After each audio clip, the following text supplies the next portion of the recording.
Um, so I have a couple of channeling questions. I think this would be for you, Tracy. Mhm. Um, or I guess, Mom, you It could could answer be them it could too. be either of us, but I don't Yes. know if Julia's out of the closet. Um, so I'm going to start with what works for you when channeling? It's Big question. it is, but it's such a brilliant one because how do you channel? I would have wanted to know that too. And for me, it was my level 2 class. You pulled Kaya up on stage. Julia is sitting next to me, by the way, and I'm sitting there like Kaya's. The example was, this is what happens, or this is what you do if your client goes into a channel, and what it looks like, just to prepare us in case it happened. And he comes in with the Octurians, and like I could just feel the room got really small because so much energy had come into the room. And I'm twitching and I'm doing things like this. My body's moving, and Julia's sitting next to me. I'm like, there's a lot of energy in the room. She's like, I know, right? Like, okay, you're not Like, noticing me do over you here. see the stuff I'm seeing? I'm like, no. I was just like, there's so much going on. Anyway, when I went home with that, at that point, I didn't know that that's what was going on, is that I was being kind of activated in that channeling. And it looks different for everyone. So don't think you have to go through some situation like that. You can set an intention and it'll come in.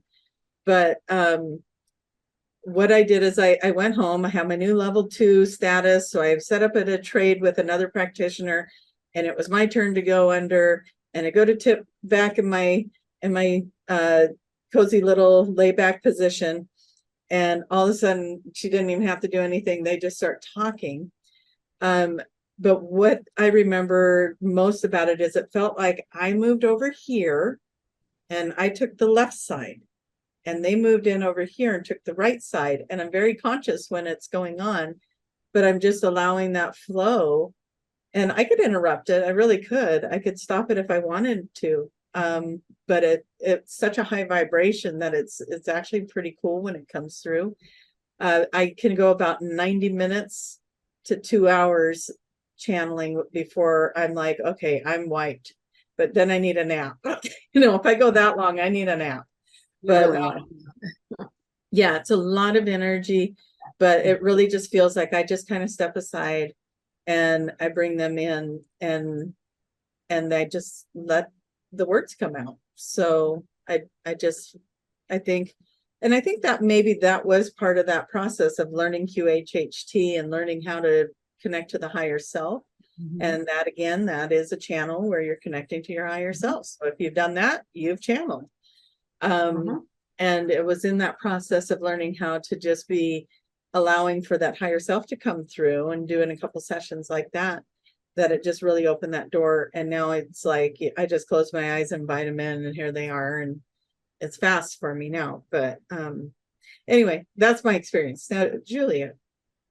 Yeah, mine, because I've not done like, oh, I'm just going to sit here and channel like that. So I haven't done that yet. I just, it's like while I'm talking to you, I will get information that comes over here. And it's funny, interesting. It's from the right again. And yeah, it just comes through this way. So there must be something to that. I think That's so. interesting. Hmm. But so anyway, I just get information, or I have knowings, I have whatever, and then I'll just relay whatever information, I'm just relaying it.